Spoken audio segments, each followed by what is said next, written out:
But we are going to focus in at that game at the top. It is the rematch between the Bills and the Patriots. Drake Maye and New England able to steal round one, but we will see with so much on the line what this round will look like as well. And this is what we're talking about when we say the stakes are high. Of course, the Patriots on the bye, so they get bumped down from that 1 seed in the AFC down to 2 with the Broncos winning on Sunday. The Bills have kind of been flirting with the bottom of the playoff picture. You see them there in the wild card hunt. I believe they are the 6th seed as it stands right now. But certainly a lot on the line when these two teams meet once again on Sunday. So, of course, that slate on CBS headlined by the AFC rematch this Sunday. And what a treat. We get to chat with the sideline reporter, Evan Washburn, ahead of the game. Evan, at this point in the season, every conversation starts with the postseason race. So it's no different for Buffalo, who find themselves a little less comfortable maybe than we've seen in years past. They're the current 6th seed in the AFC. What's at stake here for the Bills come Sunday, Evan? Well, lots at stake, Haley. I think it starts with, as you mentioned, keeping their playoff hopes right in front of them and being able to control their playoff destiny, if you will. And part of that is trying to keep New England from grabbing the division at least this weekend. And that's what makes this game so intriguing. You've got who's been the class of the AFC East and the Buffalo Bills the last 5 seasons, with the New England Patriots, who own the division for 11 seasons under Tom Brady and Bill Belichick, and now making their return to prominence under Mike Vrabel and Drake Maye. And I think Buffalo kind of has the larger view in mind of, hey, we just need to get to the playoffs because that's where we know we can do what's necessary to make a Super Bowl run. But make no mistake, they'd like to get to the playoffs while also keeping New England from owning the division, at least this year, for 1 more week. Yeah, the Bills entering this game 2 games back from that division title, but it's not the first time they've had to come from behind to secure that division title. Both in 21 and 2023, they found the winning formula late. So we will see what it looks like on Sunday. There's not much time left to decide really who's going to win that title.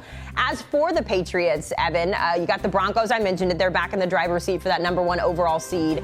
But even bigger than that, this Patriots team is really trying to live up to the expectations and get back to those glory days in Foxborough. It starts on Sunday when they can clinch the division with a win and make a postseason appearance for the first time since 2021. Where is the confidence right now for this Patriots group?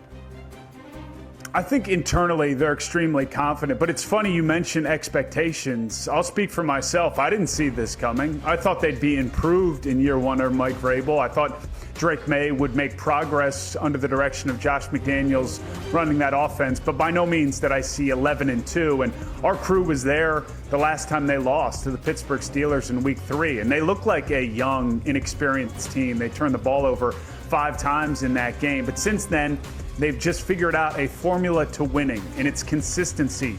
Really on both sides of the ball. They've taken care of the ball much better than they did in that loss to Pittsburgh, but they haven't been challenged as much by their schedule, and that's been well documented. They have the easiest schedule in the NFL up to this point in terms of teams they've played and win percentage, all those things. And they'll tell you, as they should, we can only play who's put on our schedule, and they've taken care of business. The one note that I thought was interesting, too, when it comes to what they've done to get to this point, but also what they may face against the Bills.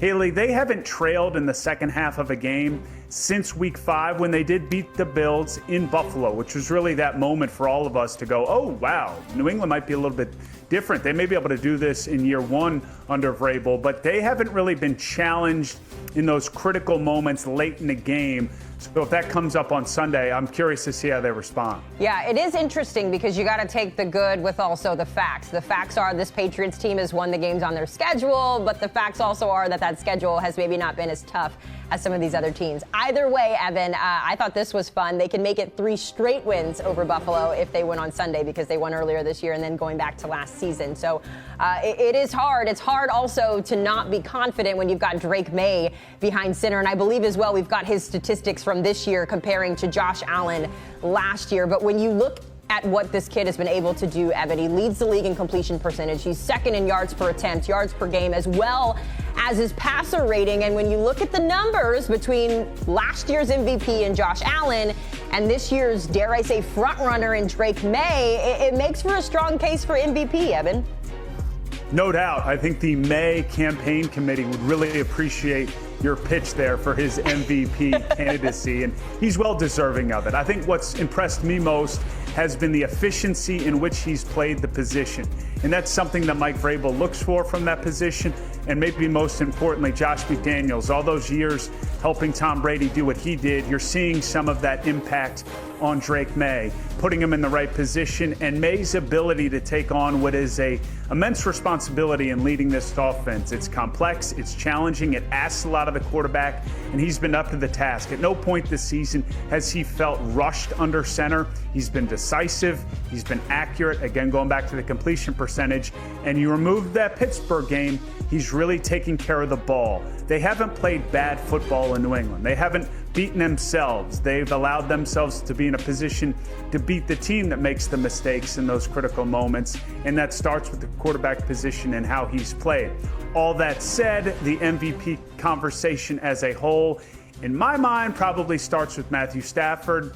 Then you've got Drake Maye, and then you've got the guy he's facing on Sunday, Josh Allen, who I really think is making a push here late to maybe be a back-to-back winner. Let's talk about Josh Allen while we're there, because you're right, Evan. It is so interesting when we look at Josh and what he's able to do. It becomes expectation. We keep using that word.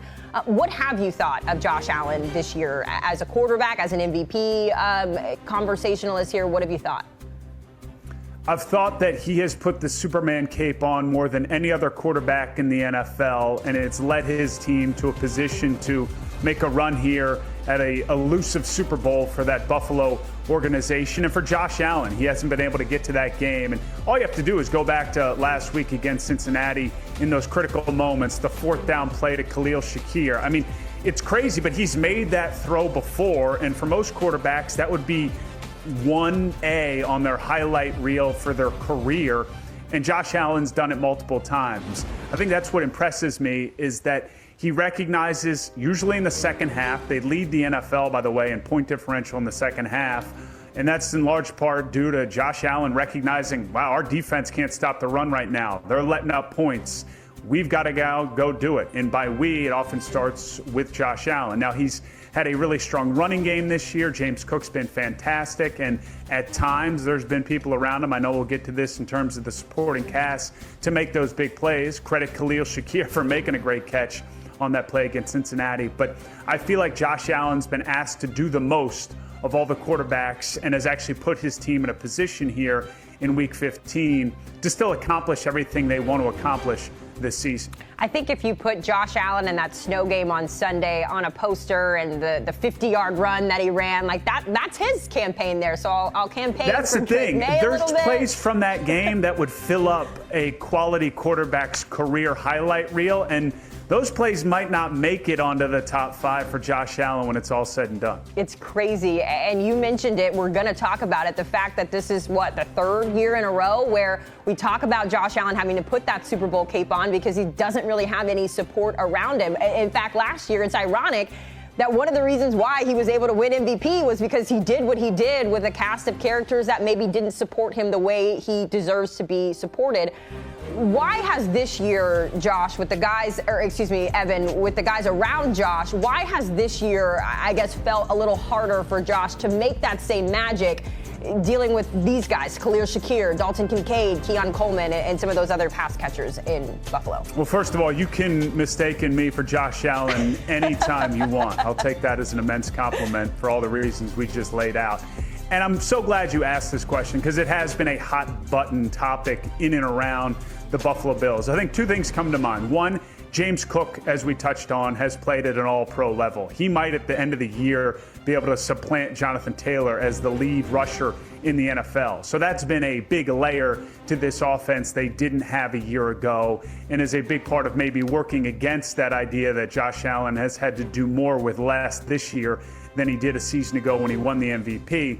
But I also think we're seeing, and this is just sort of my sense, maybe a shift in approach offensively, not across the league. Look, you would take a Jamar Chase, a Justin Jefferson, a alpha 1 receiver. But we're seeing, and you have to just go as far as who they're playing on Sunday in New England, and Drake Maye, who's an MVP candidate, that spreading the ball around and the everybody eats that Joe Brady has brought to Buffalo as offensive coordinator approach to pass catchers, because you have to include tight ends in this discussion, in terms of Dalton Kincaid and then Hunter Henry with the Patriots, having 4 or 5 guys hovering between 700 and 400 yards at this point in the season, as opposed to one guy who's at 11 or 1200 and then the rest are in that 300 to 400 range, I think puts more of a pressure on defenses.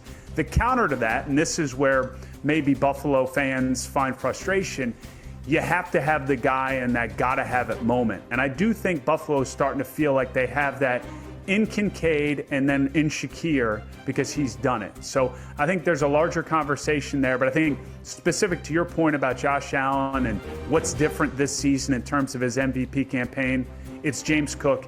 And let's be real, it's a storytelling award in a lot of ways, and we told that story a year ago. We're not as interested in it this year. Well, I'll tell you this much. He might not have pass catchers around him, but he's got an awesome wife at home, Haley Steinfeld, who, by the way, today is her 29th birthday. So happy birthday, Haley. Keep you.